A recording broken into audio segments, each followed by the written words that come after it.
श्री राम राम रघुनंदन राम राम, श्री राम राम भरताग्रज राम राम, श्री राम राम रणकर कस राम राम, श्री राम राम शरण। श्री रामचंद्र चरणों मनसा स्मरामि, श्री रामचंद्र चरणों वचसा गृणामि, श्री रामचंद्र चरणों शीर्षा नमामि, श्री रामचंद्र चरणों शरणं। माता रामो मत पिता रामचंद्र है, स्वामी रामो मत सखा रामचंद्र है, सर्वस्व में रामचंद्र दयालु नान्यं जाने नैव जाने। अतुलित बलधामं हेम शैलावदेहं, धनुजवन कृशानं यानि नामाग्रगण्यं, सकल गुण निधानं वानराणामधीशं, रघुपतिप्रियव्रतं वात जातम्। बंदो गुरुपद कंज कृपा सिंधु नर रूप हरि, महामोहतम पुंजरासु बचन। बोलिए लखन सिया रामचंद्र की जय। परम श्रद्धेय आज की जो मानस लिंग में उपस्थित समस्त विद्वज्जन, गुरुबिंद, विप्रबिंद और साथ में जो इस मंच के कर्णाधार कहा जाए श्रद्धेय श्री पटेल जी, जिसके सौजन्य से हम सबको प्रभु की अमृतमय कथा कहने को सुनने को जो मिलता है, उसके लिए परम किस प्रकार से दिखा जाए वह चरण वंदन के पात्र हैं। कहा जाता है भगवान की कथा तो अमृतमय कथा है, और अमृतमय कथा को जो लाने वाले जो भगीरथ जिसकी प्रयास है, उस पटेल जी को सादर धन्यवाद। और हमारी चिंतन तो उतनी गहराई नहीं है, आप सब विद्वज्जन के बीच में कथा कहना एक गौरव की बात है, और साथ साथ में एक भय भी बना होता है, संशय भी रहता है, क्योंकि हमारी जो है बौद्धिक क्षमता उतनी ज्यादा नहीं है जितनी आप लोगों की है। फिर भी जैसे भी हो सके, भगवान की कथा तो अनंत है, अथाह है, अगाध है, जिसकी उड़ान जितनी ज्यादा है वह उतना उड़ करके भगवान की कथा को जो है अपना नाप सकता है। गोस्वामी जी एक बात उत्तरकांड में कहते हैं, तुम्हारी आदि खग मशक प्रजंता, नभ उड़ाई नहीं पावहि अंता, तिमि रघुपति महिमा अवगाहता, कहूँ पावति था। एक बार की बात है कि गरुड़ जी और मच्छर कहा जाए, दोनों आकाश को देख करके यह मन में उसकी भाव उत्पन्न होती है कि क्या आकाश की सीमा को मापा जा सकता है। तो दोनों के मन में यही हुआ कि चलो प्रयास करके देखते हैं। प्रयास करने के पूर्व तय हुआ कि जो आकाश की सीमा को तय करके जो पहले आएगा और जो बाद में आएगा, अपने अनुभव दोनों को बताना है। मच्छर भी उड़ा, गरुड़ भी उड़ा। मच्छर तो एक आध घंटे में उड़ करके आ गया, उसको अपनी सीमा का ज्ञान हो गया कि भाई आकाश की थाह पाना तो नामुमकिन है। गरुड़ उड़ते गया, उड़ते गया, उड़ते गया, हजारों वर्ष लग गए, लेकिन जब अंत में आया तो उसका भी यही निष्कर्ष निकला कि आकाश की थाह पाना असंभव। ठीक भगवान की कथा भी उसी प्रकार है। भगवान की कथा अनंत है, अथाह है, अगाध है। इसको कह पाना तो सारद शेष महेश विधि आगम निगम पुराण और नेति नेति कहि जासु गुण करहि निरंतर गान। जो इतने बड़े हम सबको जानते हैं, सारद शेष महेश विधि, ये लोग जब नहीं कह सकते तो हमारी क्या एक प्रकार से देखा जाए क्षमता है। लेकिन हो सके भगवान की कथा जैसे भी है, सब जानत प्रभु प्रभुता सोई और तदपि कहे बिनु कहा रहा न कोई। सब जानते हैं लेकिन फिर भी अपने मति के अनुसार से सभी भगवान की कथा को कहते हैं, सुनते हैं और जो है आत्मसात करके बहुत सागर से पार हो जाते हैं। कथा प्रसंग यहाँ पर है लंका कांड। लंका कांड में यहाँ पर रावण जो है मेघनाद, कुंभकर्ण सबका वध होने के पश्चात रावण स्वयं युद्ध के रण स्थल पर पहुंचने के पश्चात अपना जो शौर्य दिखाते हैं, शौर्य दिखाने के पश्चात गोस्वामी जी एक शब्द देख कहते हैं कि जैसे ही रावण यहाँ आता है, आने के पश्चात में अपना रण कौशल दिखाने के पश्चात लखनलाल जी के मन की भावना को यहाँ बता दिया। निज दल बिकला देखी कटी कसी निसंग धन हाथ और लक्ष्मण चले क्रुद्ध हुई नाई राम पद मात। जैसे ही अपने जो है रामा दल की जो है विकलता को देख करके लखनलाल जी के मन को जो है बहुत ही व्यथित होता है, दुखित होता है।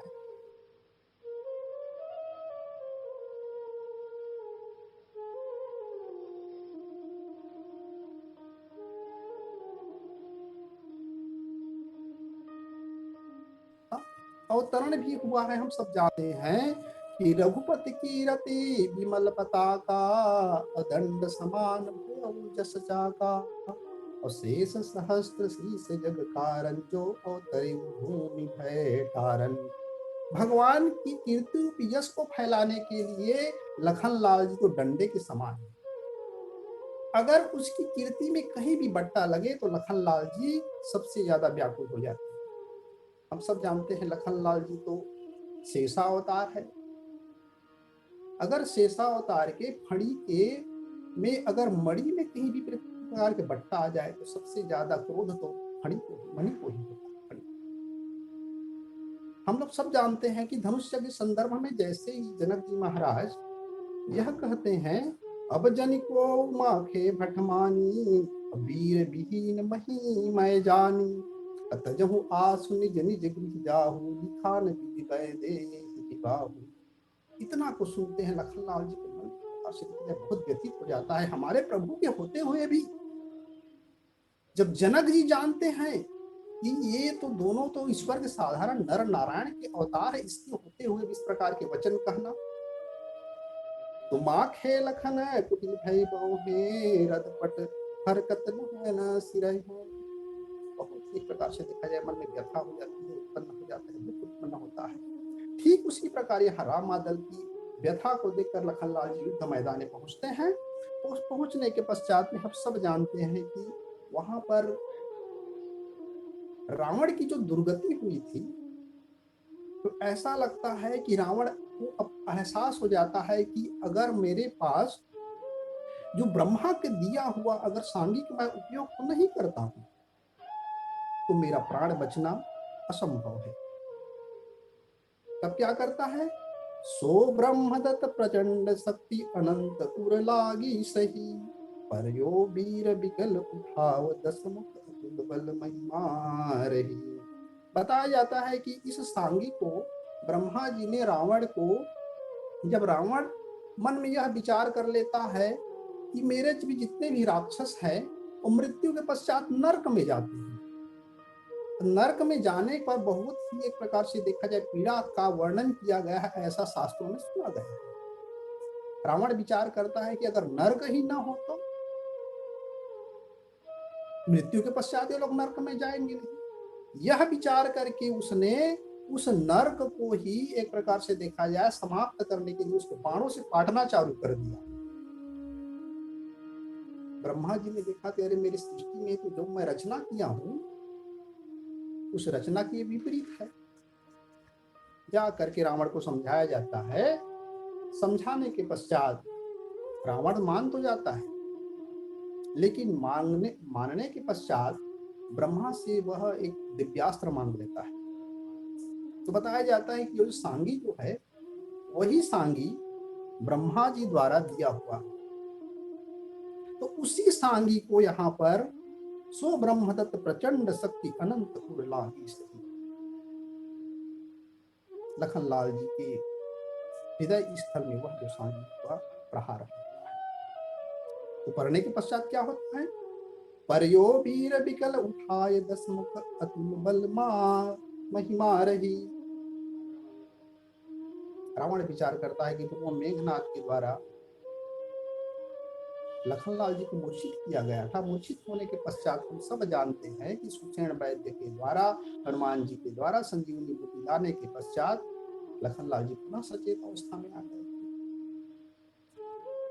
रावण विचार करता है कि अगर मैं इसको उठा कर ले जाता हूं और उठा करके ले जाऊंगा तो न ही सुषेण वैद्य की लाने का झंझट, न पुनः यह चेतना अवस्था में आएगा। और रावण यह सुना था, भगवान श्री रामचंद्र जी कहते कि लखनलाल मेरे लिए क्या है। तो बताया जाता है कि लखनलाल जी एक निमेष में ही पूरे संसार के जितने भी है निशाचर को नष्ट करने में सक्षम है। जगमह सखा निशाचर दे देते और लक्ष्मण हन ही निमिष थे। अगर मैं लखनलाल जी को समाप्त कर दूं तो ये राम जो है बिना मारे ही मर जाएगा। एक तीर से दो शिकार। यह विचार करके लखनलाल जी को वह उठाने का प्रयास करता है। गोस्वामी जी लिखते हैं, ब्रह्मांड भवन विराज जाके एक सिर जिमि रज कनी। लखनलाल जी तो शेषावतार है और शेषावतार में वहां पर ब्रह्मांड भवन विराज, मेघनाथ वाले प्रसंग में ब्रह्मांड भवन न लिख करके वहां पर जगदाधार लिखी।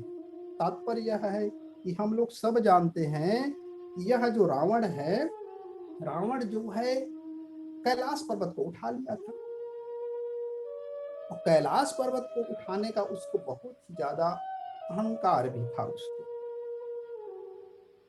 अहंकार होने का मतलब यही है कि मैं अगर कैलाश पर्वत को उठा सकता हूँ तो एक छोटे से राजकुमार को उठाना मेरे लिए किसी प्रकार की कोई कठिनाई का काम नहीं। गोस्वामी जी कहे हैं, जो 10 शीस महीधर ईस को 20 भुजा खुल खेल निहारो। खेल खेल में ही तुमने कैलाश पर्वत को उठा लिया था, तो क्या मैं इस लखनलाल को क्या क्यों नहीं उठा सकता? यह विचार करके तो वहां पर वह गया था। लेकिन हम सब जानते हैं कि लखनलाल जी शेषा अवतार है। शेष सहस्त्र शीस जग कारण जो अवतरे वो भूमि भय तारण। रामचरितमानस में हम सब जानते हैं कि लखनलाल जी को संसार का जग का कारण माने हैं, भगवान श्री रामचंद्र जी को भी माने हैं। जग कारण तारण भंजन धरणी मही भार की तुम अखिल भुवनपति लिन्ह मनुज अवतार। हनुमान जी भी कहते हैं कि आप प्रभु जग के कारण हैं। माता सीता जी के लिए भी कहे हैं, आदि शक्ति जही जग उपजाया सो अवतरिय मोर यह माया। वो भी जग के कारण है। उद्भव स्थिम संहार कारणिम क्लेश हारणिम सीता न तो अहम राम वल्लभाम कहा। वास्तविक में देखा जाए तीनों तो जगह के कारण है। लखनलाल जी के बारे में दूसरा और एक विशेषण देते हैं गोस्वामी जी। जब नामकरण होता है तो लखनलाल जी के बारे में कहे हैं, लक्षण धाम राम प्रिय सकल जगत आधार। लखनलाल जी को जग का आधार भी माने गए। तीसरा विशेषण गोस्वामी जी और दिए हैं, जब मेघनाथ के द्वारा लखनलाल जी को शक्ति मारने लगती है तो भगवान शंकर माता गिरिजा को समझाते हुए यही कहते हैं कि तुम देखकर भ्रम मत पड़ जाना गिरिजा। सुनु गिरिजा क्रोधानल जासु, जरई भुवन चारि दस आसु।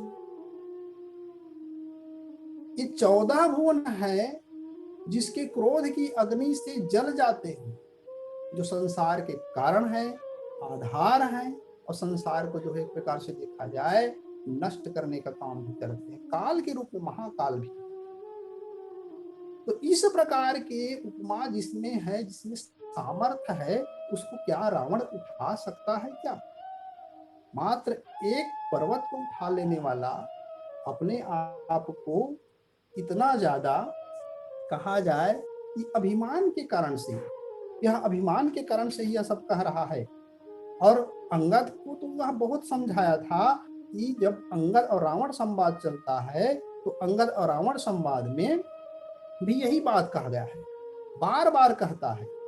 क्या कहता है? मम भुज सागर बल जल पूरा, जहाँ बड़े बहु सूर नर सूरा। 20 पयोधि अगाध अपारा, को अस वीर रूपा वही पारा। दिगपाल ही मैं नीर भरावा, भूप सुजस खल मोहि सुनावा। जो पै समर सुभट तब ना था, पुनि पुनि कहस जा सुन गाथा। बार बार अंगद जो है भगवान श्री रामचंद्र जी की बड़ाई करते हैं, उसकी प्रशंसा करते हैं। तो अंगद को भी रावण यही कहता है। भगवान श्री रामचंद्र जी के बल की बात अथाह है। हनुमान जी रावण को भी समझाते हैं। जाके बल लवलेश ते, जिते हो चराचर छारी। तासु दूत मैं जा करी, हरियाने प्रिय नारी। अरे जिसके तुम लवलेश एक कण को पा करके तीनों त्रिभुवन में विजयी कहलाते हो, उस प्रभु की महिमा को तुम क्या जाने। तो इस प्रकार से लखनलाल जी को उठाने का बहुत प्रयास करता है, लेकिन वह तो कुछ था नहीं। तत्पश्चात में गोस्वामी जी कहे हैं, तेहि चाह उठावन मूढ़ रावण, अजान नहीं त्रिभुवन धनी।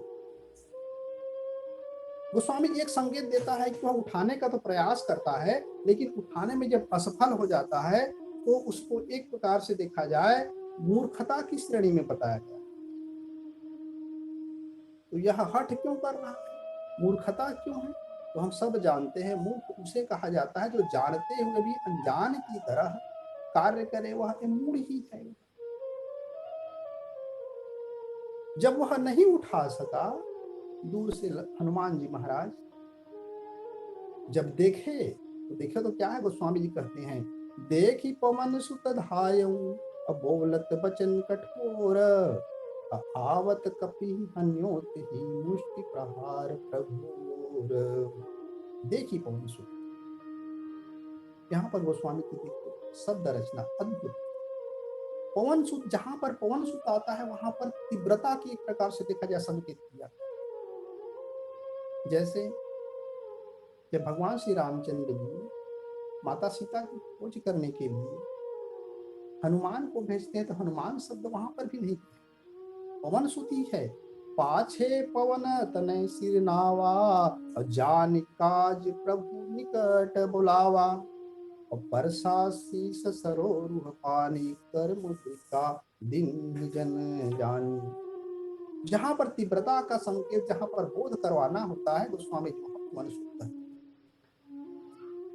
आगे हम लोग थोड़ा सा और कथा प्रसंग में देखते हैं, बीबर वाला कथा प्रसंग में। बीबर वाला कथा प्रसंग में जहां पर संकट होता है, संकट को झेलना होता है, वहां पर हनुमान शब्द से संबोधित करता है। हनुमान का हम लोग अर्थ सभी जानते हैं, जो इंद्र के वज्र को अपने हनु में वह धारण कर सकता है, हनु में थोड़ी में ही जो इसको सह सकता है, उसको हनुमान कहा गया है।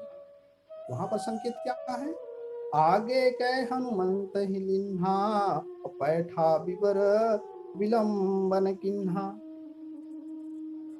तीसरा कथा प्रसंग आता है जब हनुमान जी महाराज संजीवनी बूटी के लिए लाते हैं, तो वहां संकेत क्या किए, वहां पर देखो प्रभंजन तनय कहा गया है। राम चरण सर सिर उर राखी, चला प्रबंधन सुत बल भाखी। वहां पर जो है हनुमान जी महाराज का संकेत यहाँ पर प्रबंधन करें, मतलब शीघ्रता से और अति शीघ्रता गामी जहां पर कहा गया वहां पर भवंडर कहा जाए, क्योंकि वहां पर हम लोग सब जानते हैं कि लखनलाल के लिए जितना जल्दी हो सके संजीवनी बूटी की आवश्यकता। जहां पर शीघ्र वहां पर पवन सुख, जहां पर अति शीघ्रता वहां पर प्रभंजन सुख से संबोधित यहाँ पर किया गया। तत्पश्चात में गोस्वामी जी कहते हैं, आवत कपि हन्योते ही मुष्टि प्रहार प्रघोर। जैसे ही लखनलाल जी के पास में हनुमान जी पहले तो कठोर शब्द बोलते हैं। कठोर शब्द बोलने का मतलब यही है कि हम लोग जानते हैं कि यह दशानन रावण जो है लखनलाल जी को उठाने का प्रयास करता है। उठाने का प्रयास किया तो पहले शब्द को कठोर बोला। कठोर बोल कर कहने का मतलब यही कि जितना जल्दी हो सके इस रावण के ध्यान को भटकाया जाए, ताकि मेरे को वहां पर पहुंचने के लिए कुछ समय मिल जाए। कठोर शब्द बोला। कठोर शब्द बोलने के पश्चात में जैसे कि देख लिया यह जो आने वाला जो है हनुमान, तो आवत कपिनि हन्योते ही मुष्टि प्रहार प्रघोर। रावण जो है उसको मुष्टि प्रहार से करते हैं। जैसे ही हनुमान जी को रावण के द्वारा प्रहार किया गया मुष्टि का जब लगता है तो प्रतिक्रिया का क्या होती है, तो जान उठे कि कभी भूमि न गिरा और उठा संहारी बहुत भरा। मुष्टिका प्रहार जैसे ही हनुमान जी को होता है तो वह तो एक प्रकार से देखा जाए घुटने टेक करके पृथ्वी में नहीं गिरता, भूमि में नहीं गिरा। तो स्वामी जी कहें थोड़ा कथा प्रसंग हम लोग और जानते हैं कि रावण का बल और कुंभकर्ण का बल। तो यहाँ पर जैसे ही कुंभकर्ण के सन्मुख जब हनुमान जाता है तो तब कहा गया है, तब पवन सुत मुष्टिका हन्यो पर्योधर व्याकुल सिर ध्वन्यो। जब कुंभकर्ण को मुष्टिका लगती है तो वह व्याकुल बस होता है। कुंभकर्ण के द्वारा जैसे ही हनुमान जी को मुष्टिका प्रहार होता है तो उन्हीं उठते ही मारे हनुमंता घूर्मित भूतल परे तुरंता। कुंभकर्ण के द्वारा जैसे ही हनुमान जी को प्रहार होता है तो हनुमान जी महाराज जो है भूमि में गिर जाते हैं। अब यहाँ पर देखना है कि दोनों के बल की तुलना, तो बल की तुलना में हम लोग जब करते हैं तो हम लोग पाते हैं कि कुंभकर्ण का शारीरिक बल रावण से ज्यादा था। तभी तो रावण कहता था, रावण किसकी बल से ज्यादा घमंड करता था, कहता था कुंभकर्ण अस बंधु ममा सुत प्रसिद्ध सक्रारी मोर पराक्रम नहीं सुने चराचर धारी। कुंभकर्ण और मेघनाद के बल से ही यह रावण जो है इतना अभिमान करता था, क्योंकि उसमें वास्तविक में इतना बल था कि हनुमान जी को जिसने मुष्टिका के द्वारा एक मुष्टिका मार करके जो भूमि पर गिरा सकता है, तो जान उठे कि भूमि में गिरा उठी समारे बहुत रिश्ता। पहले तो क्रोध हुआ था, पश्चात में यहाँ पर बहुत ज्यादा जो है क्रोध की उत्पत्ति हुई। कारण दो है, पहले हनुमान जी लखनलाल जी को ले जाते देखा तो कठोर वचन बोले थे, और यहाँ पर मुष्टि प्रहार जब स्वयं पर हुआ। अब यहाँ पर प्रश्न उठता है कि हनुमान जी तो संत है और संत इस प्रकार कठोर वचन क्यों बोलते हैं। तो वहां पर बताया गया है अगर राम काज के लिए कठोर वचन भी बोलना पड़े तो भी इस प्रकार के देखा जाए संतों में किसी प्रकार का दोष नहीं। मुटिका एक ताहि कपि मारा परे शैल जन वज्र प्रहारा। रावण के द्वारा मुष्टिका प्रहार करने के पश्चात हनुमान जी के भी द्वारा प्रतिकार किया गया, प्रत्युत्तर दिया गया। जब रावण को कथा प्रसंग कई बार तो सुनने को मिलता है कि कई जने संतों यह कहते हैं कि एक बार की बात है कि रावण और हनुमान जी में युद्ध होना था, तो रावण भी कोई शक्ति से कम नहीं था, हनुमान जी के ऊपर तो प्रभु की कृपा थी ही। तो दोनों ने विचार किया कि चलो एक ही की मूर्तिका का ही हम लोगों के दोनों के बीच में युद्ध हो जाए। दोनों जने तैयार हो गए। युद्ध में यह तय हुआ, हनुमान जी बोले कि आप पहले मेरे ऊपर प्रहार कीजिए। रावण बोलता है कि नहीं, आप प्रहार कीजिए। हनुमान जी बोलता है कि मैं प्रहार करूंगा तो शायद तुम प्रहार करने के लिए जीवित ही ना रहो, अवसर ही नहीं मिले, शिकायत करोगे कि मेरे को मारने का अवसर ही नहीं मिला, इसलिए आपको पहले अवसर दिया जाता है। बताते हैं कि जैसे ही हनुमान जी महाराज मुष्टि प्रहार के लिए मूर्तिका उठाए, जब 90 अंश का कोण बना तो ब्रह्मा जी उसके हाथ को पकड़ लिया। तो पकड़ करके यही कहने लगा कि तुम मेरे रचना में बाधा उत्पन्न कर रहे हो, क्योंकि 90 अंश के कोण से अगर तुम इसको मारोगे तो यह तो जीवित बचेगा ही नहीं। तो हनुमान जी बोला, ब्रह्मा जी इसमें कितने में मारो बताइए। 60 अंश में किया, नहीं नहीं इसमें भी ज्यादा है। तो फिर 30 अंश किया गया। हाँ, तब कहने का मतलब है कि हनुमान जी का अतुलित बलधामन ही इसमें लाभ दे हैं। असुनत बचन कहबाली कुमारा, जो पहले आया था, जो कि लंका को जलाकर चला गया, वही सबसे ज्यादा बलशाली है। जो अति सुभट सराहि रावण, सो सुग्रीव केर लघु धावन। लेकिन अंगद जी महाराज तो बड़ा व्यंग भरी बाणी में हनुमान रावण से कहने लगा, अरे रावण, तू जिसको सबसे ज्यादा बलशाली समझता है वह सुग्रीव जी का एक धावन है, संदेश वाहक है, वह कैसे वीर हो सकता है? हम तो आज तक कभी उसकी वीरता को नहीं देखे हैं। गोस्वामी जी कहते हैं, चले बहुत सो वीर न होई, पठवा खबर ले न हम सोई। वह चलने में धावक बड़ा तेज है, इसलिए हम माता सीता का पता लगाने के लिए उसी भेजे थे। हम यहाँ पर आपसे सुन रहे हैं कि उसने आकर के तो वास्तविक लंका जला दिया। और भगवान श्री रामचंद्र जी ने उसको मुख्य रूप से 4 ही काम दिया था, और वह काम नहीं कर सका, इसलिए वह रामा दल में भी पहुंचा। तो कौन कौन सा काम है? तो राधे श्याम जी महाराज अपने जो राधे श्याम रामायण उसका बढ़िया सुंदर वर्णन किए हैं। पहले लंका में जाते ही सीता माता की सुधि लेना, उसको बताया गया था कि तुम लंका में जाओगे तो लंका में जाकर माता सीता का तुमको पता लगाना है। तत्पश्चात में फिर लंका नगरी को ढहा कर सागर के मध्य बहा देना। तो छोटा धावन था, छोटा बलशाली था, उसको भी कहा गया था कि तुम जा करके लंका को उठा करके सागर में तुमको बहा देना है। तीसरा काम दिया था, तीसरा काम सीता जी को कंधे पर बिठला के लाना, माता सीता को तुम लोग कंधे पर बिठा के तुमको लाना है। और चौथा काम क्या? चौथा बंदी रावण को साथ ही लेते आना, रावण को भी तुम बंदी बना करके साथ में तुमको लाना है। लेकिन वह आज तक राम दल में नहीं पहुंचा।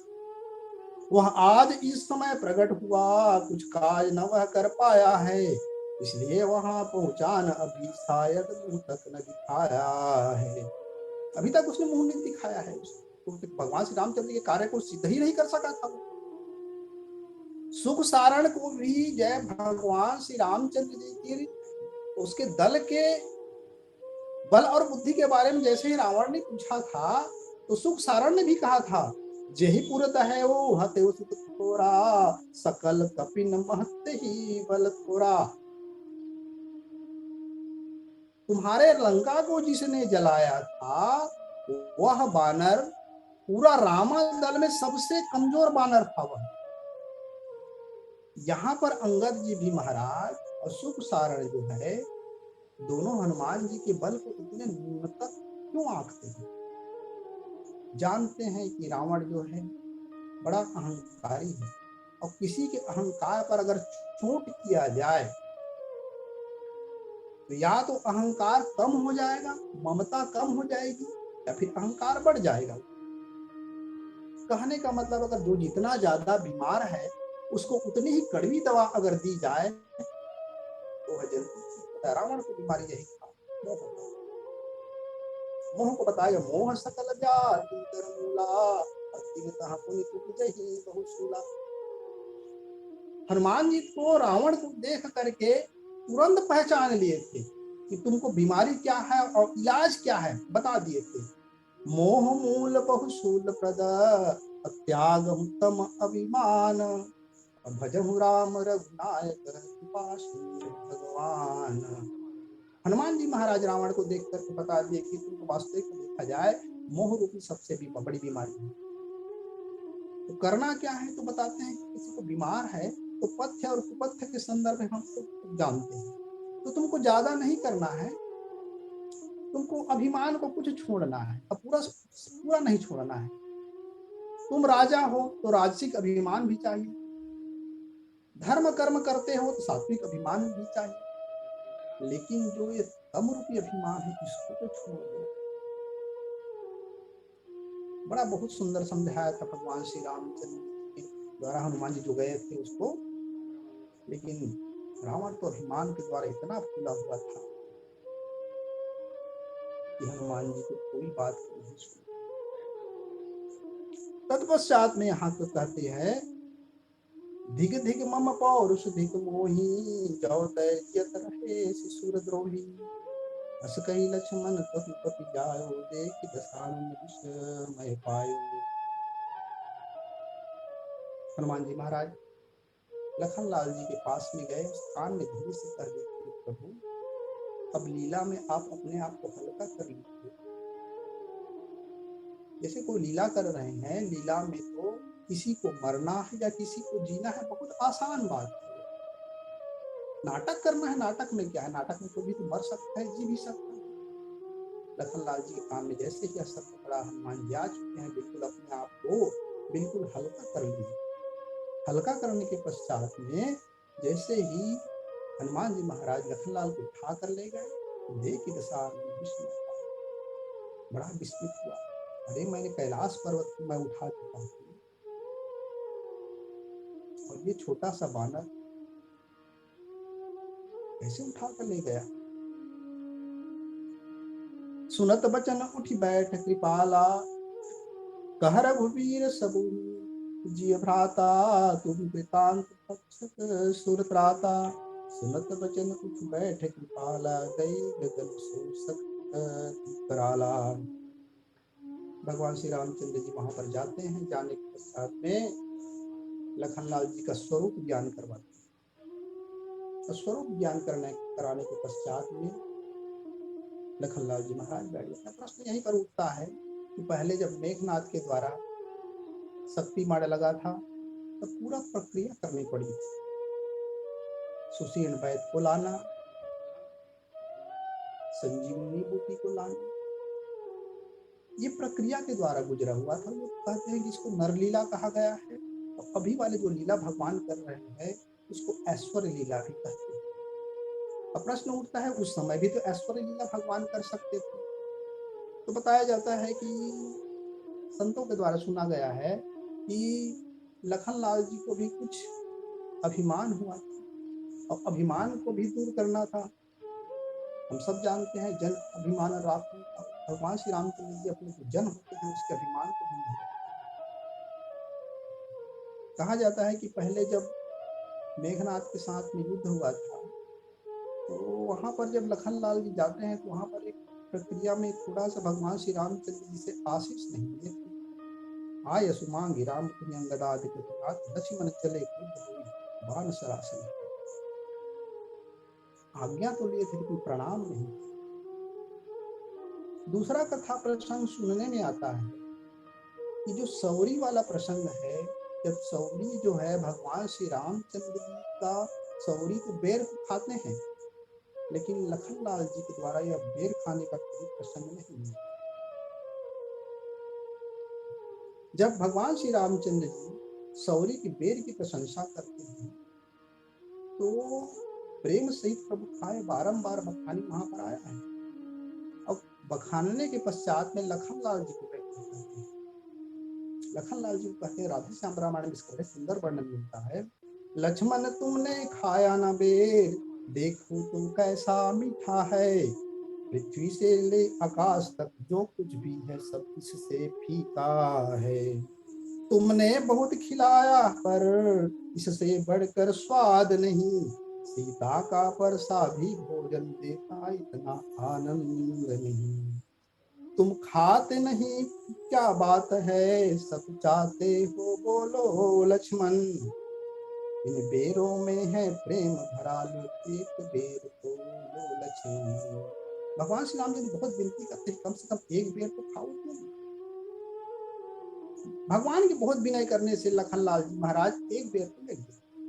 लक्ष्मण ने ले तो ले लिया, डलिए में का बेर, किंतु गुप्त रख राम से पीछे फेंका बेर। भगवान श्री रामचंद्र जी की नजर छिपा करके वह बेर को फेंक दिया। लखनलाल को बाद में जो है अपने भूल का एहसास होता है। कर तो डाला कार्य मगर मन में कुछ खटका बना रहा, अंतर्यामी की आंखों से यह भेद फला कर छुपा रहा।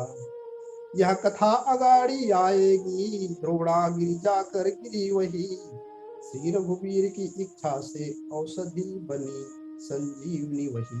बताया जाता है कि वही बेर जो है द्रोणागिरी पर गया और वही संजीवनी बनी। जिस समय लखन को शक्ति लगी, श्री हनुमान वही तो लाए थे, तब इसी बेर की बूटी से लक्ष्मण के प्राण बचाए। वास्तविक में देखा जाए कि भक्त की जो है भावना को भगवान भी कभी टाल ही नहीं सकते। अगर उस भक्त की बेर को लखनलाल जी खा लिए होते तो शायद यह इस प्रकार का जो है उसको कष्ट